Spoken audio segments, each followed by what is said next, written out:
यारे बच्चों आदाब വെൽക്കം ടു സൈലം ലേണിംഗ് മക്കളെ യുഎസ് പരീക്ഷ ഉറുദു പരീക്ഷയ്ക്ക് വരുന്ന കുറച്ച് ക്വസ്റ്റ്യൻസ് ആണ് നമ്മൾ ഇന്ന് ഡിസ്കസ് ചെയ്യുന്നത്. മക്കളെ നിങ്ങൾ എല്ലാവരും വളരെ കെയർഫുൾ ആയിട്ട് നിൽക്കുക. നമുക്ക് ക്വസ്റ്റ്യനിലേക്ക് കടക്കാം. മക്കളെ നോക്കൂ, ഹിന്ദുസ്ഥാൻ കെ പെഹലെ വസീർ താലീം കോൻ ഹേ? ഹിന്ദുസ്ഥാൻ കെ പെഹലെ വസീർ താലീം കോൻ ഹേ? ഇന്ത്യയുടെ ആദ്യത്തെ വസീർ താലീം. എന്താ മക്കളെ അങ്ങനെ പറഞ്ഞാല്? വസീർ താലീം, ഇന്ത്യയുടെ ആദ്യത്തെ വിദ്യാഭ്യാസ മന്ത്രി ആരാണെന്നാണ് ചോദിച്ചിട്ടുള്ളത്. നമുക്ക് ഓപ്ഷൻസ് നോക്കാം. Option A Jagannath Azad, Abul Kalam Azad, Chandrashekhar Azad, Abdul. ഏതാണ് ഇന്ത്യയുടെ ആദ്യത്തെ വിദ്യാഭ്യാസ മന്ത്രി? ഒരു നിങ്ങൾക്ക് മനസ്സിലാവാൻ വേണ്ടി മക്കളെ ഒരു ഫോട്ടോ താഴെ കൊടുത്തിട്ടുണ്ട്. പക്ഷെ ആരതാണ് ഈ ഓപ്ഷൻസിൽ? ആരതാണ് ആ ഫോട്ടോ? അബുൽ കലാം ആസാദ്. അബുൽ കലാം ആസാദ് ആണ് ഇന്ത്യയുടെ ആദ്യത്തെ വിദ്യാഭ്യാസ മന്ത്രി. അച്ഛാ, ഇനി നമ്മോട് ഇങ്ങനെ ഒരു ചോദ്യം ചോദിക്കാണ്, കേരള കെ പെഹല വസീർ താലീം കോൻ ഹേ? ഹിന്ദുസ്ഥാൻ മാറ്റിയിട്ട് കേരള കെ പെഹല വസീർ താലീം കോൻ ഹേ എന്നൊരു ചോദ്യം നിങ്ങളോട് ചോദിച്ചാൽ, നിങ്ങൾ കൺഫ്യൂഷൻ ആക്കാൻ വേണ്ടി ചിലപ്പോൾ അങ്ങനെ നമ്മോട് എന്ത് ചെയ്യാ ചോദിക്കാം. അങ്ങനെ ചോദിക്കുകയാണെങ്കിൽ എന്താണ് അതിന്റെ ഉത്തരം? ജോസഫ് മുണ്ടശ്ശേരിയാണ് കേരള കെ പെഹല वजीर तालीम।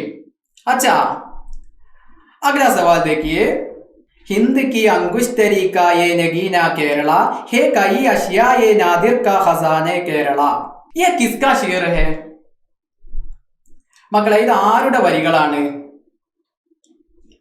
ഇത് അർമഹാനെ കേരള എന്ന ഒരു സമാഹാരത്തിൽ നിന്നുള്ള, കേരള എന്ന് പറയുന്ന ഒരു കവിതയിൽ നിന്നുള്ള വളരെ പ്രസിദ്ധമായ വരികളാണ്. ഇത് ആരുടേതാണെന്നാണ് നമ്മൾ എന്ത് ചെയ്യേണ്ടത്? ഓപ്ഷനിൽ നിന്നും കണ്ടെത്തേണ്ടത്. ഓപ്ഷൻസ് നോക്കൂ. ഓപ്ഷൻ എ ആണോ, ബി ആണോ, സി ആണോ, ഡി ആണോ? Al Ahmad Sarwar, Syed Muhammad Sarwar, sir Syed Ahmad Khan, sir Muhammad Iqbal. ആരാണ് മക്കളെ ഈ പ്രസിദ്ധമായ ഈ ഷീറിന്റെ ഉടമ? അച്ഛാ, സെയ്ദ് മുഹമ്മദ് സർവർ. മുഹമ്മദ് സർവർ സാഹിബിന്റെ വളരെ പ്രസിദ്ധമായ അർമഹാനെ കേരള എന്ന സമാഹാരത്തിന്റെ കവിതയിൽ നിന്നുള്ള, കേരള എന്ന കവിതയിൽ നിന്നുള്ള വരികളാണ് അല്ലേ? अच्छा, अगला सवाल देखिए, इनमें से आखिरी ज्ञानपीठ याफ्त उर्दू के अदीब कौन है? എന്താ മക്കൾ അങ്ങനെ പറഞ്ഞാൽ? ഇതിന് മുന്നത്തെ ഒരു ചോദ്യത്തിൽ നമ്മൾ ഡിസ്കസ് ചെയ്തിരുന്നു അല്ലെ, ജ്ഞാനപീഠ പുരസ്കാരം ലഭിക്കാത്തത് ആർക്ക് എന്നാണ് നമ്മൾ ചോദിച്ചിട്ടുണ്ടായിരുന്നത്. എന്നാൽ ഇതിൽ ചോദിച്ചത് എന്താ? ഇൻമേസെ, താഴെ പറയുന്നവയിൽ ആഖിരി ജ്ഞാൻപീഠ യാഫ്ത്, അവസാനമായി ജ്ഞാനപീഠ പുരസ്കാരം ലഭിച്ചത് ആർക്കാണ്? എന്താണ് ഓപ്ഷൻസ് നോക്കാം. Option A Firaq Gorakhpuri, B Qurratul Ain Hyder, C Shahryar, option D Sardar Jafri. ആരായിരിക്കും മക്കളെ അവസാനമായിട്ട് ജ്ഞാനപീഠ പുരസ്കാരം ലഭിച്ചത്? അപ്പൊ നമുക്ക് എന്ത് മനസ്സിലായി? ഇതിൽ നിന്ന് 4 പേർക്കും എന്ത് ചെയ്തിട്ടുണ്ട്? ജ്ഞാൻപീഠ അവാർഡ് ലഭിച്ചിട്ടുണ്ട്. അപ്പൊ ഇതിൽ 4ാമതായി ലഭിച്ചത് ആരാണെന്നുള്ളതാണ്. അപ്പൊ നമുക്ക് ആദ്യമായി ജ്ഞാനപീഠ പുരസ്കാരം ലഭിച്ചത് ഇതിൽ നിന്ന് ആർക്കാ നോക്കാം. ഫസ്റ്റ് ഓപ്ഷൻ ഫിറാഖ് ഗോർഖപൂരിയാണ് എന്ത് ചെയ്തത്? ആദ്യമായിട്ട് ജ്ഞാൻപീഠ അവാർഡ് നേടിയത്. എന്നാൽ രണ്ടാമതായി നേടിയത് ആരാ? ഖുറത്തുൽ ഐൻ ഹൈദർ. ഓപ്ഷൻ ബി ആണ് രണ്ടാമതായി ജ്ഞാനപീഠ പുരസ്കാരം ലഭിച്ചത്. മൂന്നാമതായി ജ്ഞാനപീഠ പുരസ്കാരം ലഭിച്ചത് ആരാ? സർദാർ ജാഫരി. അച്ഛാ, അപ്പൊ അങ്ങനെയാണെങ്കിൽ നമ്മളോട് ചോദിച്ച ആഖിരി അദീബ് ആരായിരിക്കും? ആഖിരി ജ്ഞാൻപീഠ യാഫ്ത് ഉർദു അദീബ് ആരായിരിക്കും? അച്ഛാ, ഓപ്ഷൻ സി ഷഹറിയാർ ആയിരിക്കും നമ്മുടെ ഉത്തരം. समझे ना? देखिए, अगले सवाल देखिए, केरला के उर्दू नोवेल निगार का नाम कौन सा है? കേരളത്തിലെ ഉറുദു നോവൽ നിഗാറിന്റെ പേര് താഴെ പറയുന്നവയിൽ ഏതാണ്? കേരളത്തിന് ഒറ്റ ഉറുദു നോവൽ നിഗാറേ ഉള്ളൂ. അതാരാണെന്നുള്ളതാ. താഴെ എന്ത് നീച്ചയ്ക്ക് തസ്വീറായി എന്ത് കൊടുത്തിട്ടുണ്ട്? ആരാണ് എന്നുള്ള ഒരു തസ്വീർ നമ്മൾ കൊടുത്തിട്ടുണ്ട്. നമ്മൾ ഓപ്ഷനിൽ നിന്നും ആ ചിത്രം നോക്കിയിട്ട് നമ്മൾ എന്ത് ചെയ്യണം? കണ്ടെത്തണം. Option A ഖുറത്തുൽ Ain Hyder, Kamala Surayya, Sulekha Hussain, Khadija Mazdoor. ഇതിൽ ആരായിരിക്കും മക്കളെ അത്? അച്ഛാ, സുലേഖ ഹുസൈൻ ആണ് എന്ത് ചെയ്തത്? കേരളക്കെ ഉറുദു നോവൽ നിഗാർ കാ നാം. കേരളത്തിൽ നിന്നും ഉറുദു നോവൽ നിഗാറിന്റെ പേര് ആരാന്ന് ചോദിച്ചാൽ നമ്മൾ ആരാന്ന് എഴുതുക? സുലേഖ ഹുസൈൻ ആണ് എന്ത് ചെയ്തത്? ശരിയായിട്ടുള്ള ആൻസർ. അപ്പൊ ഇനി നിങ്ങളോട് ഈ തസ്വീർ ചോദിച്ചിട്ട്, ഈ ചിത്രം ചോദിച്ചിട്ട് നിങ്ങളോട് ചോദ്യം ചോദിച്ചാൽ നിങ്ങൾക്ക് എന്ത് ചെയ്താൻ പറ്റണം? ഉത്തരം കണ്ടെത്താൻ കഴിയണം. റെഡി? ഓക്കെ. कौमी योमी तालीम कब मनाया जाता है? എന്താണ് മക്കളെ കൗമി യൗമി താലീം? പറയൂ, എന്താണ് കൗമി യൗമി താലീം എന്ന് പറഞ്ഞാല്? അച്ഛാ, ദേശീയ വിദ്യാഭ്യാസ ദിനം. റെഡി? ദേശീയ വിദ്യാഭ്യാസ ദിനം കബ് മനായ ജാത്താ ഹെ, എപ്പോഴാണ് നമ്മൾ ആഘോഷിക്കുന്നത്? എപ്പോഴാണ് ദേശീയ വിദ്യാഭ്യാസ ദിനം നമ്മൾ ആഘോഷിക്കുന്നത്? November 9, November 11, October 9, October 11. ഇതിലേതാണ് മക്കളെ? അച്ഛാ, നവംബർ 11 നമ്മൾ എന്ത് ചെയ്തത്? ദേശീയ വിദ്യാഭ്യാസ ദിനമായി ആചരിക്കപ്പെടുന്നത്. റെഡി? ഇനി നമുക്ക് നോക്കാം, ദേശീയ വിദ്യാഭ്യാസ ദിനം ആരുടെ പേരിലാണ് നമ്മൾ ആചരിക്കപ്പെടുന്നത്? മൗലാന അബുൽ കലാം ആസാദ്. മൗലാന അബുൽ കലാം ആസാദ് ആരാണ്? ഇന്ത്യയുടെ ആദ്യത്തെ വിദ്യാഭ്യാസ മന്ത്രിയാണ്. നമ്മൾ ആദ്യ ചോദ്യത്തിൽ തന്നെ അത് പറഞ്ഞു. അപ്പൊ നിങ്ങൾക്ക് വളരെ എളുപ്പമാണ് ഇത് കണ്ടെത്താൻ. റെഡി?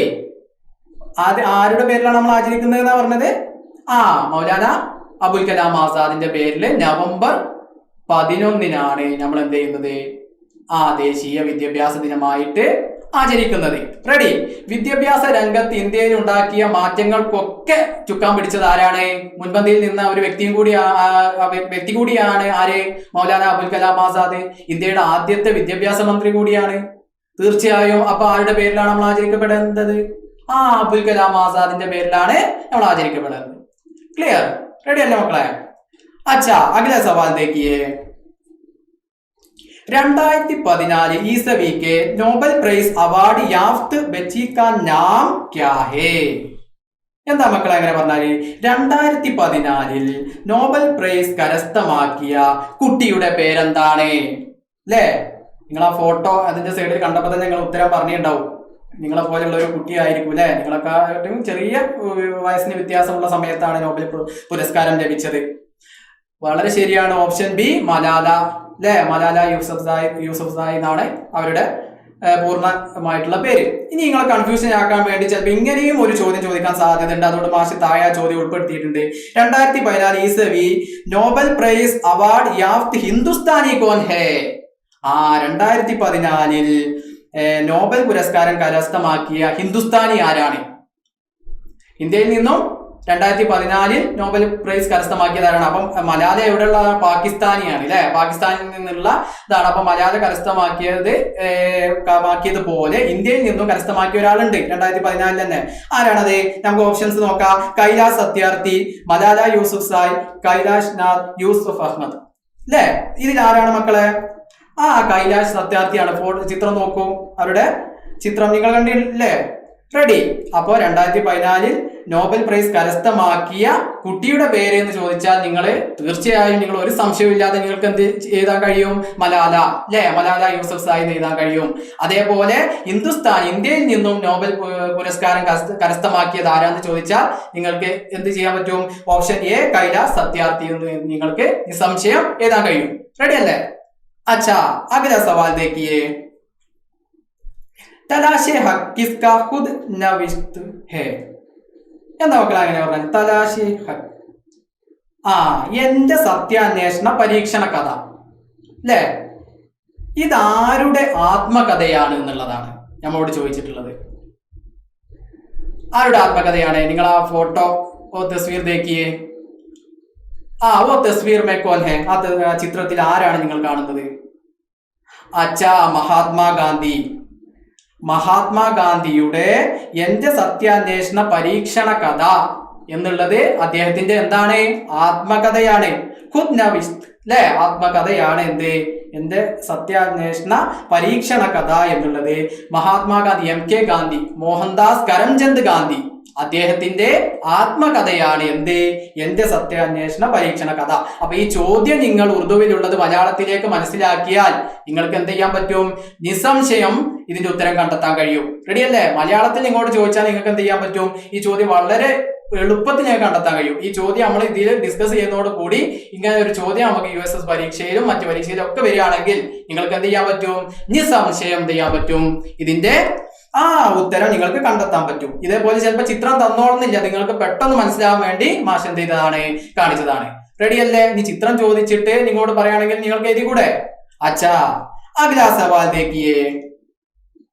बारिश के वक्त हमें डैश की हिफाजत करनी चाहिए। ആ ബാരിഷ് കെ വക്ത്. എന്താ മക്കളെ എങ്ങനെ പറഞ്ഞാല് പറയും? ബാരിഷ് കെ വക്ത് പറഞ്ഞാല് മഴയുള്ള സമയത്ത് ഹമേ നമ്മൾ ഹിഫാസത്ത് കർണേ ചാഹിയേ. എന്താണ് നമ്മൾ അങ്ങനെ പറഞ്ഞാല്? ബാരിഷ് കെ വക്ത് ഹമേ ഹിഫാസത്ത് കർണേ ചാഹിയേ.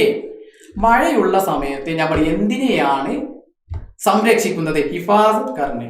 ഞാൻ പറഞ്ഞാല് എന്തിനെയാണ് നമ്മൾ സംരക്ഷിക്കേണ്ടത്? അത് നിങ്ങൾക്ക് എന്ത് ചെയ്യാ, ഓപ്ഷൻ ജസ്റ്റ് ഒന്ന് വായിച്ചാൽ തന്നെ ബാരിഷ് എന്ന് പറഞ്ഞു കഴിഞ്ഞാൽ എന്തിനെയാണ് നമ്മൾ സംരക്ഷിക്കേണ്ടത് എന്നുള്ളത് ആ ഓപ്ഷൻ ജസ്റ്റ് ഞാൻ വായിക്കുന്നതിനേക്കാൾ മുമ്പേ നിങ്ങൾ എന്ത് ചെയ്തിട്ടുണ്ടാവും? ഉത്തരം കണ്ടെത്തിയിട്ടുണ്ടാവും. ഓപ്ഷൻ എ ആണോ, ബി ആണോ, സി ആണോ, ഡി ആണോ? എ അവിടെ നിൽക്കട്ടെ. ബി എന്താ? ചൂട്. സി തണുപ്പ്. പിന്നെ കാറ്റ്. ഇങ്ങനെ പറഞ്ഞിട്ടുണ്ട് അല്ലെ? അർത്ഥം വെച്ച് നോക്കുകയാണെങ്കിൽ അപ്പൊ ഓപ്ഷൻ എ എന്താണ്? പാനി, വെള്ളം. മഴയുള്ള സമയത്ത് നമ്മൾ എന്തിനെയാണ് സംരക്ഷിക്കേണ്ടത്? പാനിയെയാണ്, വെള്ളം. അച്ഛാ, വളരെ എളുപ്പമല്ല മക്കളെ? ഓക്കെ, അഗ്ലാ സവാൽ ദേഖിയേ. യൗമി അസാതിസ കിസ്കി യാദ് മേ മനായാ ജാതാ ഹേ? എന്താണ് മക്കളെ ചോദ്യം? യൗമി അസാതിസ, അധ്യാപക ദിനം. കിസ്കി യാദ് മേ മനായാ ജാതാ ഹേ, നമ്മൾ എന്നാണ് ആചരിക്കപ്പെടുന്നത്? എന്നാണ് മക്കളെ? എന്നാണ് നമ്മൾ അധ്യാപക ദിനം ആചരിക്കപ്പെടുന്നത്? എന്നായിരിക്കും? പറയോ? സെപ്റ്റംബർ 5-നാണ് നമ്മൾ എന്ത് ചെയ്യുന്നത്? അധ്യാപക ദിനം ആചരിക്കപ്പെടുന്നത്. എന്നാൽ നമ്മോട് ചോദിച്ച ചോദ്യം എന്താ? യൗമി അസാതിസ കിസ്കി യാദ് മേ മനായാ ജാതാ ഹേ, നമ്മള് അധ്യാപക ദിനം ആരുടെ പേരിലാണ് ആചരിക്കപ്പെടുന്നത്? ആരുടെ പേരിലാ? നമുക്ക് ഓപ്ഷൻസ് നോക്കാം. Option A APJ Abdul Kalam. Option B Rajendra Prasad. Option C CV Raman. Option D C Radhakrishnan. അല്ലെ സി രാധാകൃഷ്ണൻ എന്നാണ്. നമ്മൾ എസ് രാധാകൃഷ്ണൻ എന്നാക്കണം. പ്രിന്റിങ്ങിലുള്ള ചെറിയ മിസ്റ്റേക്ക് ആണ്. എസ് രാധാകൃഷ്ണൻ. ആ ഓപ്ഷൻ നമ്മൾ എന്ത് ചെയ്യുക? മക്കൾ അത് എഴുതുമ്പോൾ, നോട്ടിലേക്ക് എഴുതുമ്പോൾ എസ് രാധാകൃഷ്ണൻ എഴുതാം. റെഡി? നമ്മൾ എന്ത് ചെയ്യണം? എസ് രാധാകൃഷ്ണൻ എന്നാക്കിയിട്ട് കൊടുക്കണം. റെഡി അല്ലേ? അപ്പൊ ഏതാണ് ഉത്തരം? നീച്ചെ ഏക തസ്വീറായി താഴെ എന്ത് ചെയ്തിട്ടുണ്ട്? മാഷ് ഒരു ചിത്രം കൊടുത്തിട്ടുണ്ട്. S Radhakrishnan. Option D S രാധാകൃഷ്ണനാണ് എന്ത് ചെയ്തത്? യൗമി അസാതിസ കിസ്കി യാദ് മേ മനായാ ജാതാ ഹേ എന്ന് ചോദിച്ചു കഴിഞ്ഞാൽ അതിന് ആൻസർ ആയിട്ട് നമുക്ക് എന്ത് പറയാ? എസ് രാധാകൃഷ്ണൻ. എസ് രാധാകൃഷ്ണന്റെ ജന്മദിനത്തോടനുബന്ധിച്ചാണ് നമ്മൾ എന്ത് ചെയ്യുന്നത് മക്കളെ? അധ്യാപക ദിനമായിട്ട് ആചരിച്ചു വരുന്നത്. 1961 സെപ്റ്റംബർ 5 മുതലാണ് എന്ത് ചെയ്തത്? അധ്യാപക ദിനമായിട്ട് നമ്മൾ ആചരിക്കാൻ തുടങ്ങിയത്. റെഡി? 1900 മക്കളെ മറന്നു പോകരുത്. 1961 മുതൽ സെപ്റ്റംബർ 1961 സെപ്റ്റംബർ 5 മുതൽ നമ്മൾ എന്ത് ചെയ്തിട്ടുണ്ട്? ഇവിടെ അധ്യാപക ദിനമായി ആചരിച്ച് തുടങ്ങിയിട്ടുണ്ട്. ഇനി മാഷ് ചിത്രം കൊടുത്തിട്ട് അതിന്റെ താഴെ ഇംഗ്ലീഷിൽ ചെറിയൊരു എഴുതിയിട്ടുണ്ട്. എന്താണത്? The second president of India. ഇന്ത്യയുടെ രണ്ടാമത്തെ രാഷ്ട്രപതിയാണ് ആര്? ആരാണ് മക്കളെ? ഓപ്ഷൻസിലേക്ക് നോക്കൂ. സി രാധാകൃഷ്ണൻ.